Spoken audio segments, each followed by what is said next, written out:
Coming up on today's show, a look at the best PS5 games to buy for this holiday season.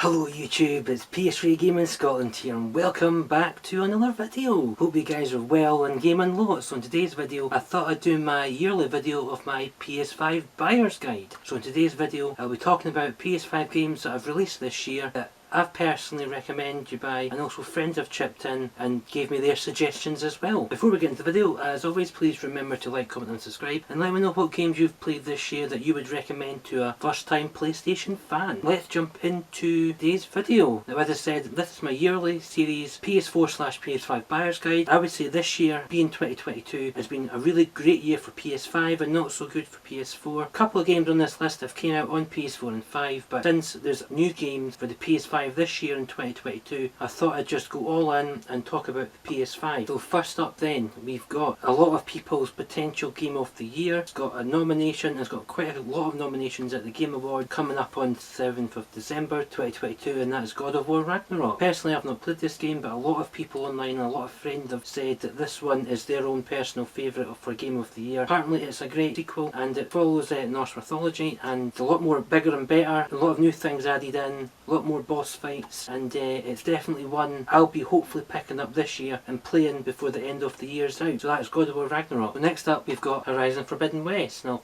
again, it's another one I haven't played. Not played many of the games on this list this year, so thankfully a lot of friends have jumped in with their suggestions and they've recommended Horizon Forbidden West. There's a lot of new traversal options for this, a new faction and also a new story. So this game is definitely one I've got my eye on to play, and it looks like it's another good entry. There has been some sort of mixed sort of reviews online I've seen, but yeah, I'm really looking forward to playing this game. I'll probably play this next year because I recently got the Platinum in 2021 for Horizon Zero Dawn, which was a fantastic game, one of my favourite games of that year. But yeah, Horizon Forbidden West is definitely one I'll hope to Platinum. 2022 had a lot of indie titles, and this first one where you play as a cat in Stray. Personally, I'm currently playing through this game and it is one of my favourite games of the year so far. Play as a cat, you meet and interact with different robots in this world. Why are you there, you ask? I don't personally know at this time recording because I'm only on about chapter 4 I think. So you've got to do a lot of puzzles and there's some stealth sections, and yeah, it looks to be quite a nice linear game and a really great indie title. So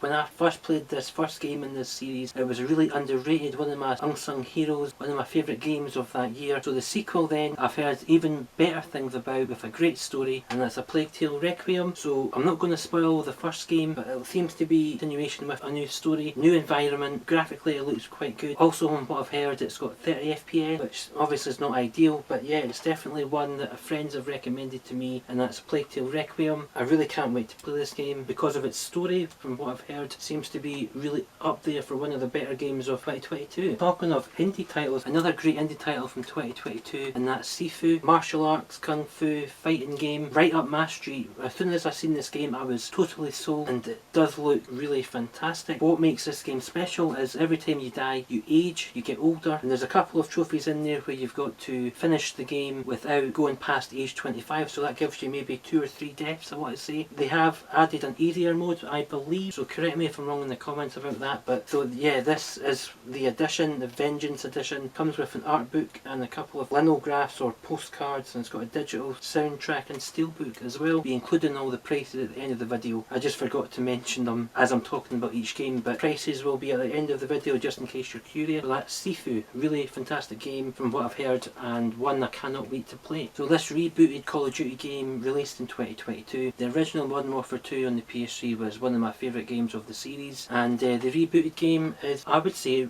up there with its counterpart. I would recommend playing Modern Warfare in 2019 before this one, but yeah, this one is all about trying to hunt down the bad people, finding and destroying missiles which could potentially have catastrophic consequences for the whole world in game, that is. But yeah, it's got some really fantastic missions from previous games that have sort of had a modern twist. Spec Ops is fantastic. I really recommend the Spec Ops, and if you want to know more of my opinion of the overall Platinum, I did a video recently on this game and it's one that I do recommend. This first game in this franchise I've really thoroughly enjoyed. Play co-op in the single player, but the sequel looks to be bigger and better with new factions and new ways to traverse the world, and that's Dying Light 2. This one is another one that looks really fantastic. The world and environments looks like they've been improved. There's new features, and yeah, there's another one that I really can't wait to play. Thank God for friends, eh? Recommend all these fantastic games to you as well. Dying Light 2. And finally, last but not least, I picked this game up for $34.99. I've seen it at Game for $29.99, but currently at the time of recording this video, not to do with Black Friday that I don't think, is Games on $19.99 for a game in the UK, and that's Ghostwire Tokyo. So as soon as I seen this game released, I was hooked, but then I wasn't really sure about it, and then when I seen it for that cheap price,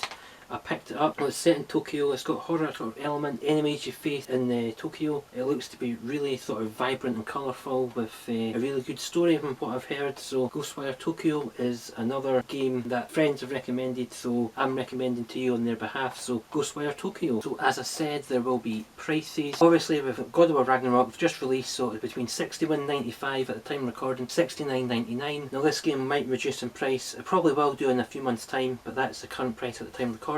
Now all prices mentioned in this video are right at the time of recording and could change at any time. Now obviously they're not set in stone or anything, so if you watch this video in the future, prices probably will fluctuate and probably be different from today's video, but just bear that in mind when you're watching. Horizon Forbidden West, $25 to $49.99, Strays around £30, Plague Tale Requiem $32.99 to £42, Sifu is $49.99 to £52 currently. I have seen that cheaper. I did get that cheaper as well.